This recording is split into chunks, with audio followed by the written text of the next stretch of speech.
রাজ্জাকি ভাইয়ের কাছে আসতে চাই। রাজ্জাকি ভাই, আপনি এই ইসলামী ব্যাংকের যে বর্তমান পরিস্থিতি চলছে সেটার পিছনে কি কারণ মনে হয়, বা এটা আপনার বক্তব্য কি? না, বক্তব্য কি ধরি, আমি ভাইয়ের একটা কথা থেকে শুরু করি। যে কথাটা পার্লামেন্টে বলা হয়েছে যে ফখরুল ইসলাম আলমগীরের যে ইসলাম সেটা ইসলাম নয়, জামাত ইসলামের ইসলাম ইসলাম নয়, আর ইসলামী ব্যাংকের ইসলামও ইসলাম নয়। আমি স্রেফ যদি রসিকতাও ধরি, আপনি আসেন রসিকতা অথবা সিরিয়াস, আপনি যেটাই ধরেন, ইসলামের সাথে তো ইনফ্যাক্ট এই নামগুলোর কোনো সম্পর্ক নাই। সেই হিসেবে স্বরাষ্ট্রমন্ত্রী একটা সুন্দর সত্য কথা বলেছেন।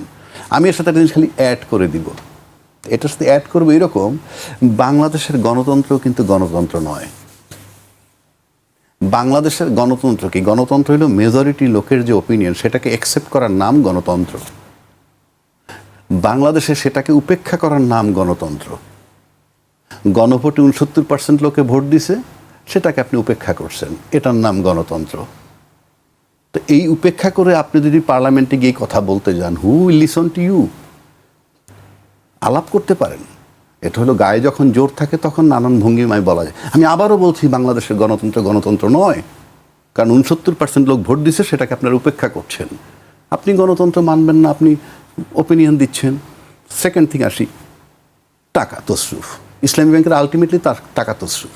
সেটা কি বলছেন? 2 ধাপে 11,000 কোটি টাকা করে ব্যয় করা হয়েছে। কি খাতে? RDS, রুরাল ডেভেলপমেন্ট স্কিম, এর নামে টাকা দেওয়া হয়েছে প্রথম এক ধাপে। এটা আগস্টের আগে, অভ্যুত্থানের আগে, কি 10,000 টাকা করে ঋণ টিন দিয়ে, এবং পরে আবার সেটা মৌকুব করে দিয়েছে। দ্যাট ইজ টাকাটা তাদেরকে দান খয়রাত করছে। কি জন্যে? বেহেশত বাবা, ভোট দিবা। আবার 5ই আগস্টের পরে এই ইলেকশনে আগ পর্যন্ত আবার 11,000 কোটি টাকা দিছে, ভোট দিবা।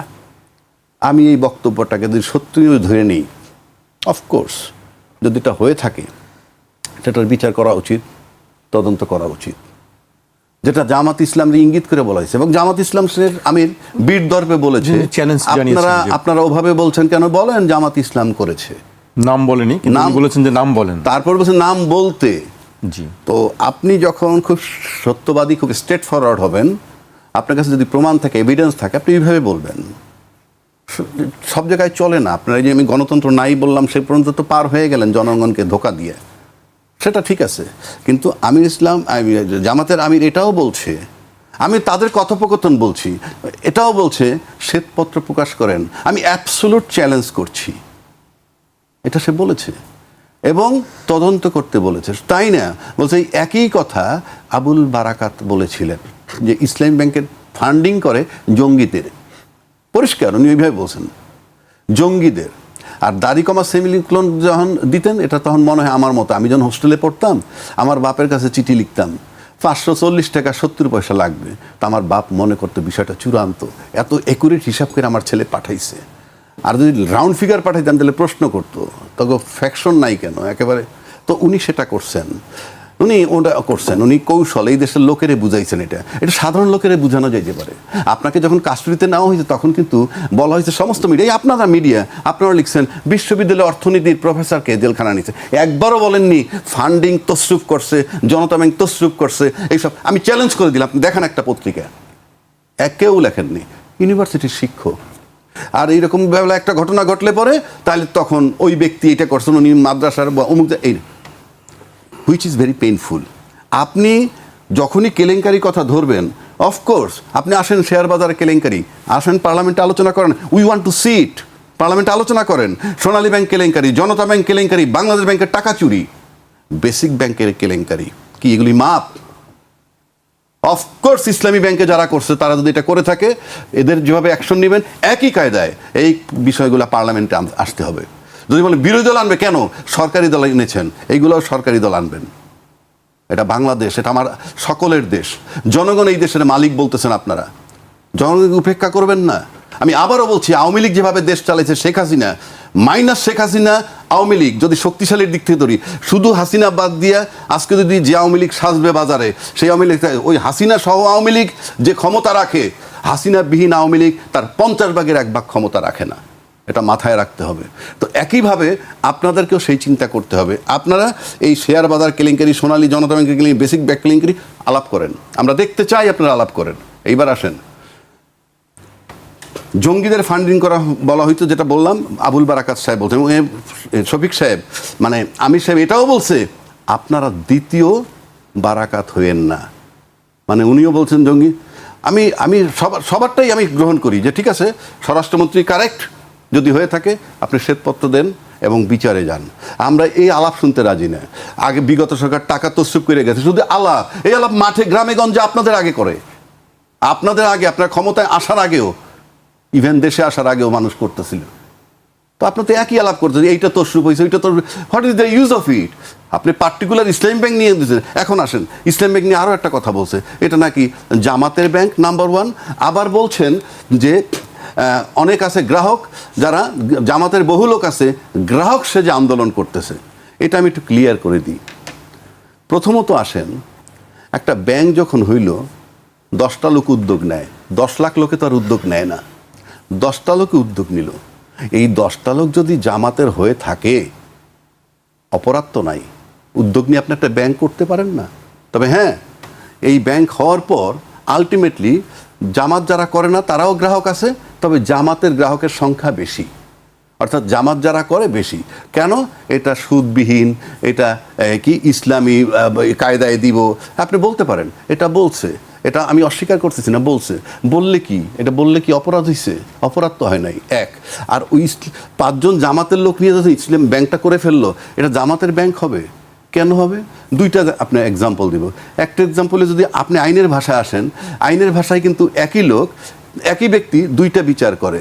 যেমন ঢাকার জেলা জজ, ডিস্ট্রিক্ট সেশন অ্যান্ড ডিস্ট্রিক্ট জাজ বলা হয় তাকে। উনি যখন ক্রিমিনাল কেসের বিচার করেন তখন তাকে বলা হয় সেশন জাজ, এটা জেনে রেখেন, তখন তাকে বলে সেশন জাজ। যখন উনি দেওয়ানি মামলা, জমি জমার মামলাটা শোনেন, তখন তাকে বলা হয় জেলা জজ। তাহলে ব্যক্তি কিন্তু এক।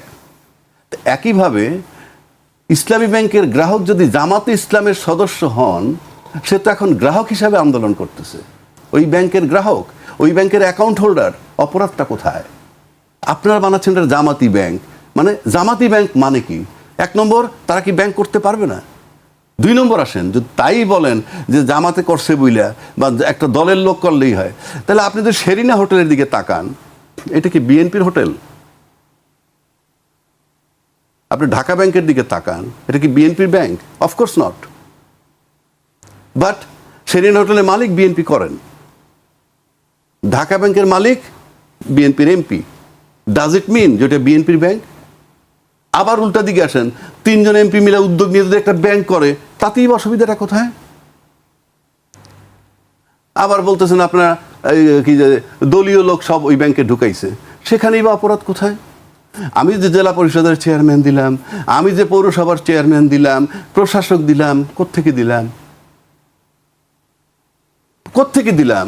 তারা তো নিজেরা বানাইয়া নিজেরা তো করতেছে, নিজেদের লোককে প্রোভাইড করতেছে। আপনারা কোনটা করতেছেন? আমি ভাই যুক্তি দিচ্ছি, তার মানে এতে কিছু আসে যায় না। একই ব্যক্তি জামাতও করতে পারেন এবং গ্রাহকও হতে পারেন। এখন তার আন্দোলন হবে গ্রাহক হিসেবে, নট জামাতি হিসেবে। কতগুলা যৌক্তিক কথা বলতে হবে। সুতরাং আমরা যেটা বলতে চাচ্ছি যে শ্বেতপত্র প্রকাশ করুন, 1। 2, অবশ্যই যদি এই টাকা ইলেকশনের নামে টাকা নিয়ে দিয়ে দেওয়া হয়, সেইটার জন্য অবশ্যই বিচার করতে হবে, কোনো ছাড় নাই। কারণ আমার দেশ বাংলাদেশ, টাকাটা দেশের সকল জনগণের। একইভাবে আমি আবার রিপিট করছি, শেয়ার বাজার কেলেঙ্কারি, সোনালী ব্যাংক কেলেঙ্কারি, জনতা ব্যাংক কেলেঙ্কারি, বাংলাদেশ ব্যাংকের টাকা চুরি, বেসিক ব্যাংক কেলেঙ্কারি, এই যা আছে সবগুলা পার্লামেন্ট উত্থাপন করে আপনার অ্যাকশন নেন। শুধু মন মতো যেটা আপনার ভালো লাগবে সেইটা করবেন। সেটা আরও একটা কথা বলবেন, যেটা আমি আবারও বলছি, বাংলাদেশের গণতন্ত্র না। কারণ আপনারা জনগণের 69% লোকে যে ভোট দিছে সেটাকে উপেক্ষা করে আপনারা তাহলে গণতান্ত্রিক দল। বাংলাদেশের গণতন্ত্র না। সুতরাং মাথা আগে ঠিক করেন, আগে নিজেরা স্বচ্ছ হন, তারপরে অন্যকে ধরেন। জি, আপনার কাছে আমি আবার আসবো। কামাল ভাই, বাংলাদেশের গণতন্ত্র না একটি টপিক তুললেন তিনি, আপনার কাছে কি মনে হয়? জি, সঠিক বলেছেন তিনি।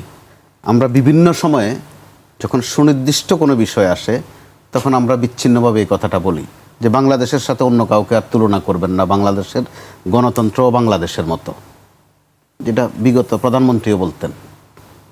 বর্তমান যারা আছেন তারাও হয়তো বলা শুরু করবেন কয়েকদিন পর। আবার এটাই তো বাস্তব, বাংলাদেশ তো আসলেই বাংলাদেশের মতো। কারণ বাংলাদেশের জন্ম থেকে শুরু করে আজকের দিন পর্যন্ত নানান সময়ে এমন এমন ঘটনা ঘটেছে যেটা শুধু বাংলাদেশেই ঘটেছে, যেই ক্ষেত্রে ওই যে বস টেলার্সের বিজ্ঞাপনের মতো, যে আমাদের কোথাও আর কোনো শাখা নেই, আমরাই বাংলাদেশ গণতন্ত্রের একটাই। শাখা নাই না? গণতন্ত্র বাংলাদেশ। আমরা আমাদের মতোই। আমাদের এখানে যখন অর্থনীতির কোনো সূত্র দেওয়া হয়, বলে যেটা বাংলাদেশের সাথে যায় না বা বানায় না, কারণ বাংলাদেশ এই করেছে, ভাষার জন্য করেছে, ৭১ এই করেছে, ৬৯ এই করেছে, আমরা কিন্তু এরকম একটা যুক্তি দাঁড় করানোর চেষ্টা করি। ঠিক ইসলামিক ব্যাংক নিয়েও এখন যেটা রাজ্জাকি ভাই যথার্থই বলেছেন, এটা একটা প্রতিষ্ঠানে যদি কোনো অনিয়ম হয়ে থাকে বিচার অবশ্যই বিচারের আওতায় আনেন।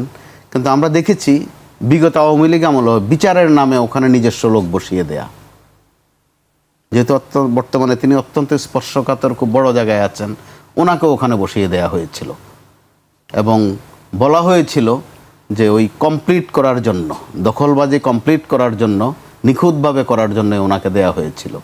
তো এখন এই অভিযোগগুলো তো সামনে আসছে, কিন্তু ট্র্যাজেডি হচ্ছে যখনই আমরা কথার সূত্র ধরে কোনো তথ্য আনি, তখনই বলার একটা চেষ্টা করা হয় যে ওটা তো পুরনো কেস, তো আপনি পুরনোটাকে অপ্রাসঙ্গিক করে ফেলছেন। রাজ্জাকি ভাই তো যথার্থ বলেছেন, শেয়ার বাজার কেলেঙ্কারি বলতে কিছু একটা ঘটেছিল, ওটা এখন আলোচনাই নেই। এখনও কিন্তু ওই সিলসিলা ওখানে আছে, এখনও আছে, চলছে।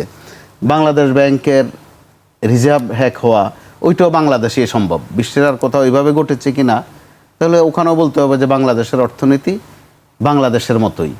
আর এখানে আমাদের একটা প্রবণতা আছে, আমরা কখনো কখনো বিভিন্ন বিষয়ে করি যে ঘটনা যা সেটারে ঢাকা দেওয়ার জন্য নানান কিছু সামনে নিয়ে আসি। যখন বাংলাদেশ ব্যাংকে ওই ঘটনা ঘটলো, তখন আমরা বয়ান শুরু করে দিলাম যে ডক্টর আতিউর ছোটবেলায় কিভাবে পড়াশোনা করতেন। প্রসঙ্গ হচ্ছে টাকা চুরি, আমরা চাপ্টার করে ফেলছি যে তিনি ছোটবেলায় রাখাল বালক ছিলেন, খুব মেধাবী ছিল, রোল নম্বর এত ছিল, খুব গরিব ছিলেন। এগুলো কিন্তু এক ধরনের চাতুরি। আবার গেল আমলে রাজনৈতিক পরিস্থিতিতে আপনি দেখেন, যখন কাউকে চরম নির্যাতন করা হয়েছে অথবা পিটিয়ে মেরে ফেলা হয়েছে, বলা হচ্ছে ও তো একটা বিএনপি অথবা জামাত, তার মানে হচ্ছে বৈধতা আছে। বিএনপি বা জামাত হলে তাকে মেরে ফেলার একটা বৈধতা আছে। এখন ইসলামিক ব্যাংক নিয়েও কিন্তু ওইটার একটা নমুনা আমরা দেখছি যে ওইটা তো জামাতের। তো ওইটা যখন জামাতের বা জঙ্গিদের বা আজে বাজে টাকা ওখানে, তো আপনি ওই টাকার ভাগ নিতে যান কেন আশপাশে, ওইটা দখল করতে যান কেন? ওটা তো নাপাক জিনিসের কাছে এস আলম সাহেবদেরকে পাঠান কেন? কত সুন্দর নাম এস আলম, এখন বিকৃতি করে আক্রান্তরা বলছে এসো আলম, তার মানে আলমকে আবার আনার একটা প্রক্রিয়া চলছে। আবার যখন খুরশিদ আলম সাহেবকে আনা হয়েছে, তখন তো তাদের ওই আতঙ্ক আরও প্রাসঙ্গিকতা পাচ্ছে, যে নমুনা তো সেটাই বলছে। খুরশিদ আলম সাহেবকে, তিনিও তো বাংলাদেশের 5 আগস্টের ইতিহাসের অর্থাৎ মন্দ ইতিহাসের একজন, অর্থাৎ পলাতকদের একজন অথবা বিতাড়িতদের একজন। কারণ বাংলাদেশে এগুলো আপনি মুছে ফেলার চেষ্টা করলেও, আমরা না বলার চেষ্টা করলেও, বাংলাদেশের মতোই বিশ্বের কোথাও গভর্নর পালায় না, বাইতুল মুকাররমের খতিব পালান না, প্রধান বিচারপতি পালান না। আসলে তাদেরকে নিয়োগ দেওয়ার ব্যাপারে আলোচনা কেন হচ্ছে? এখন তো প্রাসঙ্গিকতা দেখা যাচ্ছে যে তারা চুরির কাজে খুব ভালো, সোজা বাংলা যদি আমি বলি, পাচারের কাজে খুব ভালো, টাকা সরানোর কাজে অত্যন্ত দক্ষ। কারো কি তাহলে প্রশ্ন যাচ্ছে, কারো কি এখন ওই ডিমান্ড তৈরি হয়েছে যে এক্সপার্ট লোক খুঁজছেন, যে এসব মন্দ কাজে এক্সপার্ট কে আছে খোঁজো, এরকমটা কি না? সেটা সরকারকে পরিষ্কার করতে হবে। তা না করে তারা যে বাহাস করছেন, এখন বাহাস করতে গিয়ে নিজেরা খেলো হয়ে যাচ্ছেন, মানুষ বিনোদন পাচ্ছে তাদের এইগুলো থেকে। আমরা যদি মনে করি যে সালাউদ্দিন কাদের চৌধুরী, সুরঞ্জিত সেনগুপ্তরাও সংসদে এসব করতেন, আপনি মিলিয়ে দেখেন এক একটা তাদের ওই বিতর্ক আর আজকের দিনের এই বাহাস বা বিতর্ক অনেক অনেক তফাৎ। আজকে এমন বিষয়কে বিতর্কে নিয়ে আসা হচ্ছে, অর্থনীতির বিষয়, সময়টা কত জটিল। বাংলাদেশ অর্থনৈতিকভাবে যেটা দুর্দশার মধ্যে আছে সেটা কে না জানে। সরকারও তো ভালো করে টের পাচ্ছে যে একটা বাজেট দিতে গিয়ে কত কষ্ট হচ্ছে, সীমাহীন কষ্টের মধ্যে পড়ে গেছে সরকার। একটা মোটামুটি একটা মার্জিনও আনা যাচ্ছে না অর্থনীতিকে, কিন্তু বিশাল বাজেট দিতে হচ্ছে। তো এইরকম সময়ে ইসলামী ব্যাংক বা যে কোনো ব্যাংকে যদি আবারও সেই পুরনো কালচার শুরু হয় যে দখল করা, পরিস্থিতি তৈরি করা, একটা ব্যাংক ধসে গেলে কি অবস্থা হয়, যে 5টা ব্যাংকে একসাথে করে দেয়া হয়েছে, মার্জার বলা হয় যে করে দেয়া হয়েছে, আমরা জানি ওই ব্যাংকগুলোর কি অবস্থা যাচ্ছে। কর্মচারীরাও কিন্তু বেতন পাচ্ছে না ঠিকভাবে, গ্রাহকদেরকে ফেরত দিয়ে দেওয়া হচ্ছে, কিন্তু আবার অভয় দেওয়া হচ্ছে যে চিন্তার কিছু নেই, আশঙ্কার কিছু নেই, সব ঠিক হয়ে যাবে। আজকে একটু অন্য প্রসঙ্গে যেতে চাই, রাজনীতির দিকে যেতে চাই। বিএনপির সঙ্গে কার্যক্রম নিষিদ্ধ আওয়ামী লীগও সরকারের একটা অংশ চালাচ্ছে বলে অভিযোগ করেছেন জাতীয় নাগরিক পার্টির মুখপাত্র আসিফ মাহমুদ সজীব ভূঁইয়া। আওয়ামী লীগের নেতারা স্থানীয় সরকার নির্বাচনে অংশ নিতে পারবেন বলে শোনা যাচ্ছে। এর পরিপ্রেক্ষিতে মতামত জানতে চাইলে আসিফ মাহমুদ বলেন, এই সরকার তো অনেকে মিলে চালাচ্ছে, আওয়ামী লীগেরও কিছু সফট সাপোর্টার এই সরকারে আছে। আমরা দেখি এই সরকারের একটা অংশ নির্বাচন কমিশনের সঙ্গে কথা বলে আওয়ামী লীগের নেতারা যেন নির্বাচন অংশগ্রহণ করতে না পারেন, যারা আওয়ামী লীগের পোস্টেড আছেন বা আওয়ামী লীগ করেন সেটা নিয়ে আলাপ করছে। আবার সরকারের একজন উপদেষ্টাকে দেখছি, তিনি বলছেন যে আওয়ামী লীগ নির্বাচন করতে পারবে। আপনি নিশ্চয়ই জানেন বিষয়গুলি নিয়ে আলোচনা চলছে। যে লম্বা বিষয় বলছেন আমি তো খেয়েরাই ফেলবো, ছুটে গেলাম, একটু মনে করাই দিয়েন। জি, আচ্ছা, প্রথম আসেন আপনি এই নির্বাচনে অংশ নেয়া কিংবা আওয়ামী লীগের এক অংশ চালাচ্ছে ক্ষমতাসীন দলের। আপনি দেখেন, ভালো করে লক্ষ্য করে দেখবেন যে এই সরকার কিন্তু অফিসিয়ালি আওয়ামী লীগের যাবতীয় রাজনৈতিক কর্মকাণ্ড নিষিদ্ধ করার জন্য একটা আইন করে বন্ধ রেখেছে। এখন এতে আমার কাছে যেটা মনে হয় কি জানেন, ওই যে হায়ের ভিতরে না নায়ের ভিতরে হা, যে আমরা যদি গণভোট না মানতাম তাহলে হয়তো নির্বাচন দিত না, তাই রাজি হইছি।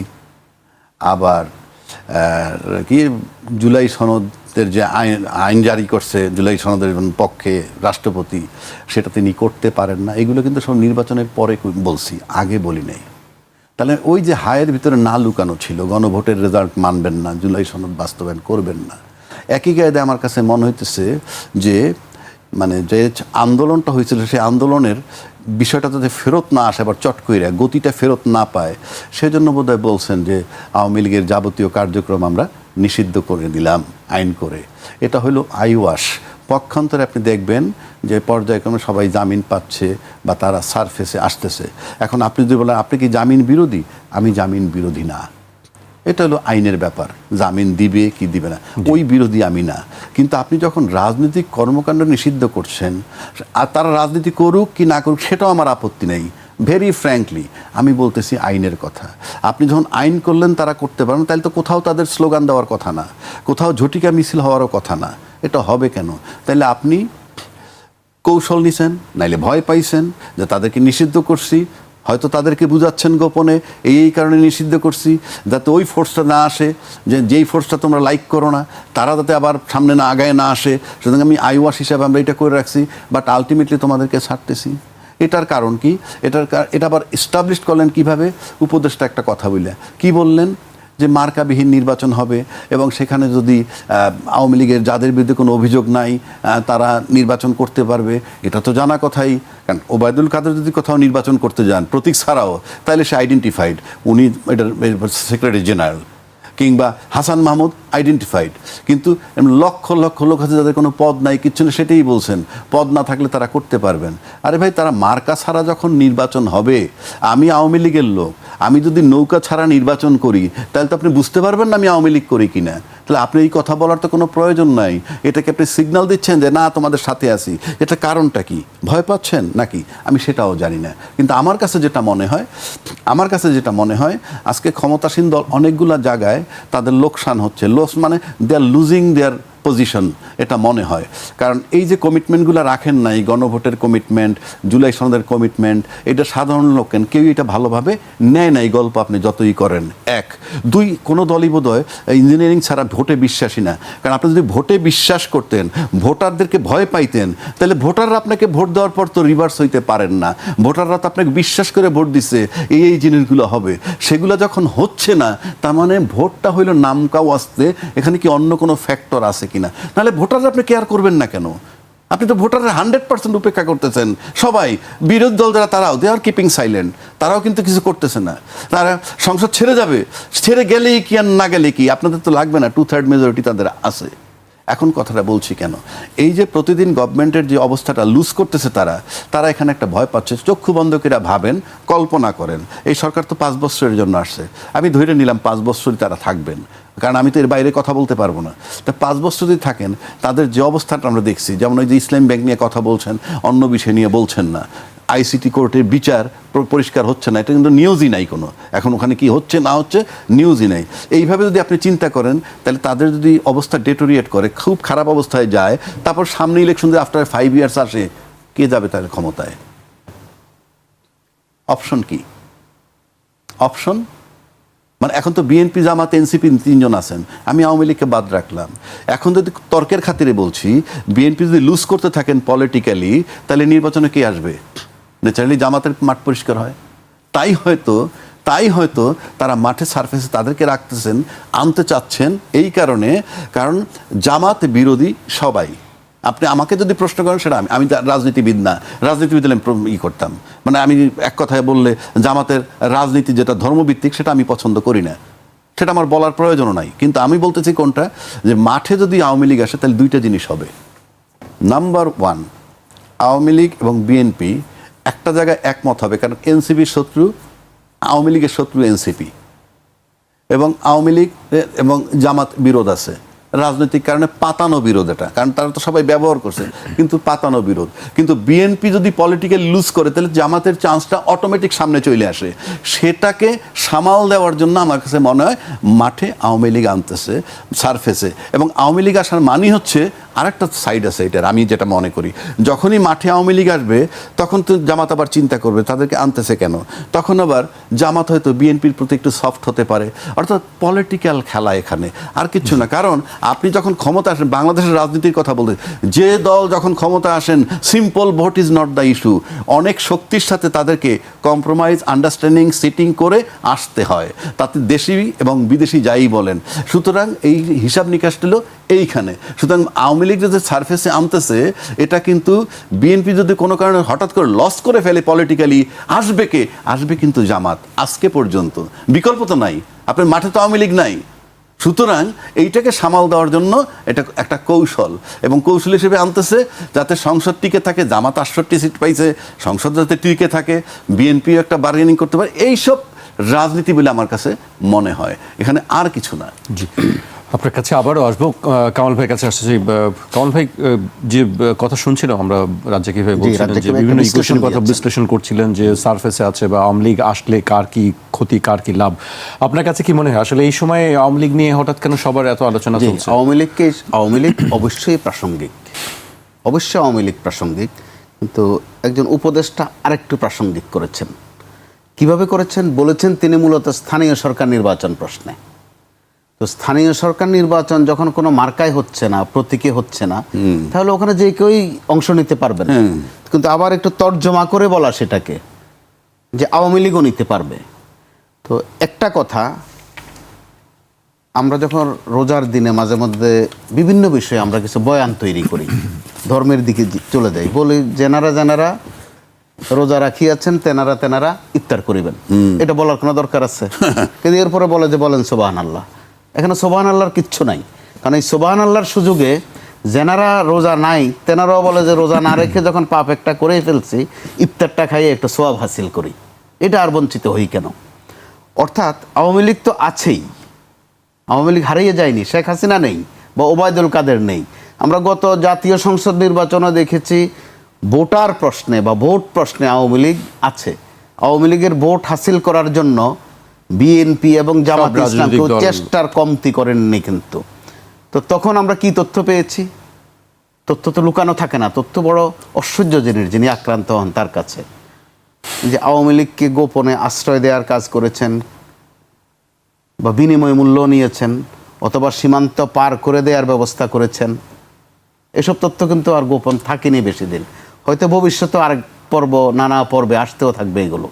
তো এখন আবার এর মধ্যে আবার আওয়ামী লীগের একটা বয়ান তৈরি হয়েছিল যে পরিশুদ্ধ আওয়ামী লীগ, বিশুদ্ধ আওয়ামী লীগ, খাঁটি আওয়ামী লীগ। তো এটা টিকে নেই বেশি দিন। পরবর্তীতে একদম বাংলা তর্জমায় বলেছে ভালো আওয়ামী লীগ আর খারাপ আওয়ামী লীগ। তো আওয়ামী লীগকে আজ পর্যন্ত বলেছে যে আমরা রিফাইন্ড আওয়ামী লীগ হব, এগুলো কিন্তু আরোপিত শব্দ। অথবা আওয়ামী লীগ কি বলেছে আজ পর্যন্ত যে আমরা খারাপ করেছি কোনোটা? বরং বলছে যে যা করেছি সঠিক করেছি, ভবিষ্যতে সুযোগ পেলে আরও করব, বাংলাদেশে শেখ হাসিনাকে দরকার। এসব কথা কিন্তু তারা এখন আর একটু বেশি করে বলছে। এমন যদি হতো যে আওয়ামী লীগের কোনো অংশ থেকে ছোট কোনো অংশ থেকেও বলা হতো আজ পর্যন্ত যে আওয়ামী লীগের কিছু ভুল আছে, ক্ষমা চাওয়া তো আরও পরের বিষয়, সেটাও কিন্তু তারা বলেনি। কিন্তু মাঠে যারা আছেন তারা কিন্তু আবার ভাগাভাগি করে ফেলছেন, ভালো আওয়ামী লীগ মন্দ আওয়ামী লীগ। তো ভালো আওয়ামী লীগ খুঁজতে গিয়ে এনসিপিও কিন্তু সারা দেশে ভালো আওয়ামী লীগ খোঁজা শুরু করেছে, নানান জায়গায় চলে যাচ্ছে ভালো আওয়ামী লীগ খুঁজতে। আবার বিএনপিও আওয়ামী লীগের সাথে একটা মিলমিশ আছে। আবার রাষ্ট্রীয় পর্যায়ে আপনি দেখেন, সজীব যেটা বলেছেন তার উপলব্ধি থেকে বলেছেন, ব্যাখ্যাটা বলেননি। কিন্তু আমরা তথ্যগতভাবে তো দেখি যে রাষ্ট্রপতি, মহামান্য রাষ্ট্রপতি, তিনি তো আওয়ামী লীগেরই, যিনি মাননীয় প্রধানমন্ত্রী তিনি তো বিএনপির। তার মানে তো ক্ষমতা আওয়ামী লীগ বিএনপি আছেই, প্রাতিষ্ঠানিকভাবে আছে। তো এটা নিয়ে খুব বিতর্কের কিছু নেই। কিন্তু প্রশ্ন হচ্ছে এখন আওয়ামী লীগকে হাসিল করার কোনো নতুন একটা মিশন শুরু হয়েছে কিনা, নইলে কেন দরকার হয়ে পড়লো যে আওয়ামী লীগও স্থানীয় সরকার নির্বাচন করতে পারবে, এটা একদম ভেঙ্গে চুরে বলার কাহিনীটা কি? তো আবার আমাদেরকে কাহিনীতে এত আসক্ত করে ফেলা হয়েছে। রাজ্জাকি ভাই যেটা বলছেন, হায়ের ভিতরে না নাকি না এর ভিতরে হা, চট্টগ্রাম অঞ্চলে গান আছে একটা খুব জনপ্রিয়, ঢাকায় ওটা শোনা হয়। কি গান? মধু হই হই বিষ খাওয়াই। আচ্ছা, এটি তো অনেক জনপ্রিয়, খুব জনপ্রিয় গান, গানটা চট্টগ্রামে রাজ্জাকি ভাই গাইতেছে। হ্যাঁ। জি, আবার আমাদের কুমিল্লার ভাষণ আছে ভিন্ন একটা, এটা ভিন্ন ভাষণ। রাজ্জাকি ভাইয়ের গান শুনবো আমরা কোনোদিন নিশ্চয়ই। জি, একদিন শুনবো, কণ্ঠ সুন্দর। কুমিল্লার ভাষণ হচ্ছে যে তরমুজ কইয়া কইয়া বাঙ্গি খাওয়াইলা, একই অর্থ, একই। তো এখন আমাদেরকে কোনো তরমুজ খাওয়ানোর চেষ্টা করা হচ্ছে কিনা, কোনো মধু গিলানোর চেষ্টা করা হচ্ছে কিনা, বা কিছুদিন পরে কোনো দল বলবে কিনা যে ওই সময় যেটা বলেছিলাম ওইটা আসলে আমাদের কৌশল ছিল। কে যে সেটা না করবে আমরা কিন্তু এখনো বুঝতে পারছি না। আবার দেখেন, অত্যন্ত ঘটনার ঘনঘটা হয়ে থাকতে পারে, ঠিক একই সময়ে ওবায়দুল কাদেরের একটা বক্তব্য কিন্তু একটু নতুনত্ব এটার মধ্যে। এর আগ পর্যন্ত যে বর্ণনা দিয়েছেন, কোন বাথরুমে ছিলেন, কয় বালতি পানি খেয়েছেন, অথবা সমরে জাউলেরও একটা বেরিয়েছিল যে তিনি কচুরিপানার নিচে একটা বলতে হয়তো একজন একটা বাথরুম বললে আরেকজনের কচুরিপানায় যেতে হয়। তো এবারও ওবায়দুল কাদেরটার মধ্যে একটু ভিন্নতা আছে, এবং এটা মোটামুটি এখন রাজনীতিতে একটু আলোচিত, একটু ভিন্ন মাত্রা আছে ওখানে। এর মধ্য দিয়ে একটা ধারণা করাই যায় যে আমরা নতুন কোনো একটা প্রেক্ষাপটে পড়ছি কিনা। দিন শেষে ক্ষতিগ্রস্ত হবে কিন্তু বাংলাদেশ। সরকার ক্ষতিগ্রস্ত হওয়া, সরকারকে ক্ষতিগ্রস্ত করার মিশন যে আছে এটা সরকার নিজেও বুঝতে পারছে। এখানে উদাহরণ হিসাবে বলবো যে যারা এক সময়ের মিত্র, তাদের মধ্যে এখন যে বাহাসের নামে যে নিম্নমানের কথাবার্তা, এগুলো কিন্তু ভালো বার্তা দিচ্ছে না বলেই আপনি খেয়াল করে দেখুন, আপনার কারো নাম বলতে হয় না, চাঁদাবাজির বিরুদ্ধে কথা বললেই কয়েকজন খেপে যায়, বলে যে আমরা তো করি না, বা আমাদের চেয়ে ওরা আর একটু বেশি করে। আপনি গুপ্ত খালি উচ্চারণ করেন শব্দটা, জবাব এসে যায় যে খালি আমি গুপ্ত ছিলাম নাকি আরো তো অমুক অমুক অমুক গুপ্ত ছিল। এগুলো কিন্তু নমুনা খুব খারাপ দিচ্ছে। তাহলে বর্তমান বিএনপির মধ্যে অথবা বর্তমান জামাতের মধ্যে, এমনকি এনসিপির মধ্যেও গুপ্ত কোনো কারবার চলছে কিনা আমরা কিন্তু চিন্তামুক্ত হতে পারছি না। তার মানে আমরা সামনে আরও কোন পর্ব দেখব, আবারও কারো মৃত্যু অনিবার্য কিনা, কোনো বয়সী হোক, শিশু হোক, অথবা অন্য বয়সী হোক, বেমালুম ভুলে গেছি। কিন্তু আমরা দেখেন আলোচনায় নেই কত মানুষের প্রাণহানি হয়েছে, কত মানুষ এখনো অন্ধ, কত মানুষ এখনো পঙ্গু। তার চেয়ে আমরা এই ক্ষণে ইসলামী ব্যাংক, ক্ষণে এটা সেটা নিয়ে থাকছি, ক্ষণে আবার বাংলাদেশ ব্যাংকেও চলে যাচ্ছি, কোত্থেকে গভর্নর এনেছে, কিভাবে এনেছে, নানান অপ্রাসঙ্গিকতার মধ্য দিয়ে প্রতিদিন মাশাআল্লাহ 6 জন 7 জন গড়ে খুন হচ্ছে, ধর্ষণ সমানে চলছে। এ নিয়ে একটা বাহাস হয় 2-3 দিন, রামিসারটা হয়েছে সর্বশেষ, যে খুব ভালো বিচার হয়েছে। আমরা একেবারে ভুলে যাই যে এর আগে যে একটা আসিয়া কেসও ছিল, অথবা এর আগে যে একটা নুসরাত কেসও ছিল, আমরা দিব্যি ভুলে যাই। কিন্তু এগুলো নতুন নতুন এক একটা সাবজেক্ট এনে যদি এমনটা হয়ে থাকে যে নতুন আলাপে একটু ব্যস্ত রাখি। আজকে নাসির তামিমার খালাস পেয়েছেন, সেটি নিয়েও বেশ আলোচনা চলছে। আর এই ফাঁকে যে রসু খা নামে এক লোক যে এখনো দিব্যি আছেন, যিনি তার খায়েশ ছিল যে 101টা ধর্ষণ করবেন এবং বিকৃতভাবে প্রত্যেকটা নারীকে হত্যা করবেন, তিনি তার খায়েশ পূরণ করেছেন, তারও বিচার হয়েছিল। কিন্তু দিব্যি তিনি জেলখানায় আছেন, আরামে এসে আছেন। তো এই কিছুদিন আগের আসিয়ার কাণ্ড তো আমরা দেখলামে, তার মা বলছে তখন আমাকে বলেছিল যে পাশে আছি, কাছে আছি, এখন কাউকে দেখি না। জি, আমি একেবারে শেষ পর্যায়ে চলে এসেছি, রাজ্জাকি ভাইয়ের কাছে আসতে চাই। রাজ্জাকি ভাই, একটার পর একটা ঘটনা চলে আসে, আর পিছনের ঘটনাগুলো চাপা পড়ে যায়, আমরা ভুলে যাই, নতুন কিছু নিয়ে আলোচনা শুরু হয়ে যায়। কিন্তু সম্প্রতি আমরা দেখছি যে সীমান্ত এলাকায় পৌষিন অনেকের ঘটনা অনেক দিন ধরেই চলছে, সেটা চেষ্টা করছে এবং বলছে যে বাংলাদেশ ভারতের মধ্যে যে সম্পর্ক আছে সেই সম্পর্কটা একটা চাপে বা টানাপোড়েনের জায়গায় এসে পৌঁছেছে। আপনি কি মনে করছেন আসলে যে এই জায়গা থেকে উত্তরণের পথ কি? আচ্ছা, এই জায়গাটা বলি তার আগে একটু সংক্ষিপ্ত একটু জিনিস অ্যাড করি। আমরা দেখেন এই যে কতগুলো খুনের কথা বললো, 605টা খুন। দেখেন এই খুনের বিষয়, খুন ধর্ষণ যা কিছু হোক, এর সাথে কিন্তু বাংলাদেশ আইন শৃঙ্খলা পরিস্থিতি তথা স্বরাষ্ট্র মন্ত্রণালয়ের ইনভলভমেন্ট সবচেয়ে বেশি। আমাদের স্বরাষ্ট্রমন্ত্রী খুব চৌকস, আমরা জানি তার ইতিহাস, তার ব্যাকগ্রাউন্ড আমরা জানি। উনি একজন মেধাবী ছাত্র ছিলেন, আইনে লেখাপড়া করছেন, উনি বিশেষ ক্যাডার ছিলেন, উনি বেগম খালেদা জিয়ার এপিএস ছিলেন, উনি এর আগে প্রতিমন্ত্রী হয়েছেন, এমপি হয়েছেন, এখন উনি স্বরাষ্ট্রমন্ত্রী। তার যোগ্যতার মাপকাঠি অসাধারণ এবং অসম্ভব সুন্দর আমি বলবো। পাশাপাশি খুব খারাপ লাগে যখন এই ইসলামী ব্যাংক নিয়ে যে কথাগুলো বলছে, উনি যেভাবে জোরালো কণ্ঠে পার্লামেন্টে বলেছেন, তারপরে উনি বলেছেন যে আইনমন্ত্রী বলবেন এই বিষয়ে, কিন্তু মূলত টোটাল সাবজেক্টটাই ছিল আইনমন্ত্রী না, অর্থমন্ত্রী। টোটাল সাবজেক্টটাই ছিল অর্থমন্ত্রীর। উনি সবচেয়ে ভালো জানেন। স্বরাষ্ট্রমন্ত্রী বলায় অপরাধ হয়েছে একবারও আমি বলছি না, কারণ তিনি চৌকস বলতে পারেন। পরবর্তীকালে যদি অর্থমন্ত্রী কিছু বলছেন তার আগে উনি সব বলেই দিছেন। বিষয়টা কেন বলছি, পার্লামেন্টে খুব জোরালো কণ্ঠে আপনার তো এই আলোচনাগুলো করা দরকার।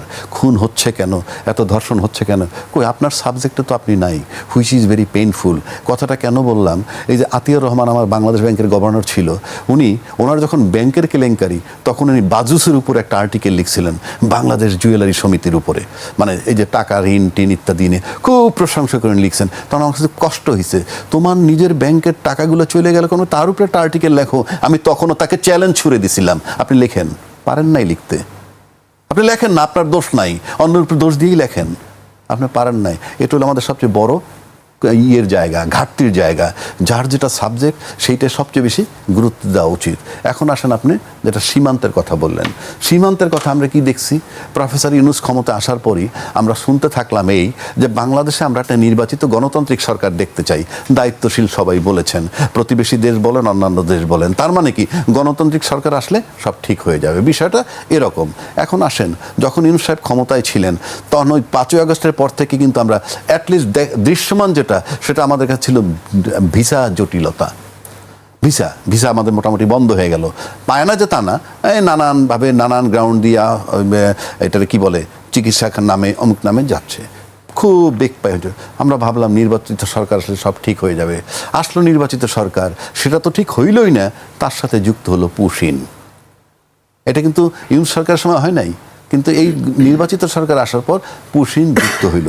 এখন পুশিন বিষয়টা তখনও হয়েছে, তখন যাই হোক, সেই আমল থেকে চলছে। কিন্তু ইনফ্যাক্ট এটা হইল ভারতের আভ্যন্তরীণ রাজনৈতিক একটা বিষয়, যে তাদের এটা ইশতেহারে আছে, যারা এই দেশি না তাদেরকে তারা বের করবে, এটা তাদের। যেমন তারা কিছু ভোটার বাদ করছে, বোধহয় 90 লক্ষ ভোটার, এটা মনে করেন তাদের একেবারেই ইন্টারনাল, এটা নিয়ে আমাদের কোনো কথা নাই। কিন্তু সম্প্রতি একটা কথা আসছে যে 4000 লোক নাকি পুশিন করছে অলরেডি, এই ধরনের 5,000 লোক অলরেডি পুশিন করছে। এই কথাটা বলছে ওই পার থেকে ওই সরকার, কিন্তু আমরা এখান থেকে আমরা কোনো নিউজ পাই নাই, কোনো পত্রিকায় বোধহয় কোনো নিউজ হয় নাই যে 5,000 লোক পুশিন করছে। তাহলে এটা কি আদৌ সত্য নাকি সত্য না? যদি সত্য না হয়ে থাকে, সত্য হলে তো পত্রিকায় লিখতো। আমাদের কাছে কোনো খবর নেই, আপনাদের কাছে কোনো খবর নেই, তার মানে এটা হয়তো আদৌ হয় নাই। এটা এমন হতে পারে যে তাদের আগামী লোকসভা পর্যন্ত, নির্বাচন পর্যন্ত এটা চলমান থাকবে, কারণ তাদের এটা ইশতেহারের মধ্যে আছে যে যারা মানে নাগরিক নয় কিন্তু থাকার যে ক্রাইটেরিয়া আছে, সেই ক্রাইটেরিয়ার বাইরে যারা থাকবে। অমিত শাহ বলেছেন যে 1 কোটি মুসলমানকে বাংলাদেশে পাঠিয়ে দেওয়া হবে। এটা তাদের আভ্যন্তরীণ সিদ্ধান্ত। সুতরাং সেই বিষয়ে আমি তেমন কিছু বলতে চাই না আপাতত।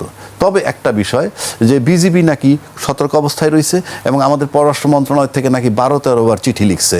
এই যে 12-13 বার চিঠি লিখছে কি জন্য, এই পুশিন সংক্রান্ত চিঠি যদি লিখে থাকে, তা 12-13 বার লেখার পর একটা বিষয়ে 12-13 বার চিঠি লেখা, সরকার আসলো মাত্র 100 দিন প্লাস, তাতে 12-13 বার চিঠি লেখা মানে আমার ওজনটা সম্পর্কে আমার ধারণা হচ্ছে যে প্রতিবেশী দেশে আমার 13টা চিঠি লিখতে হয়েছে।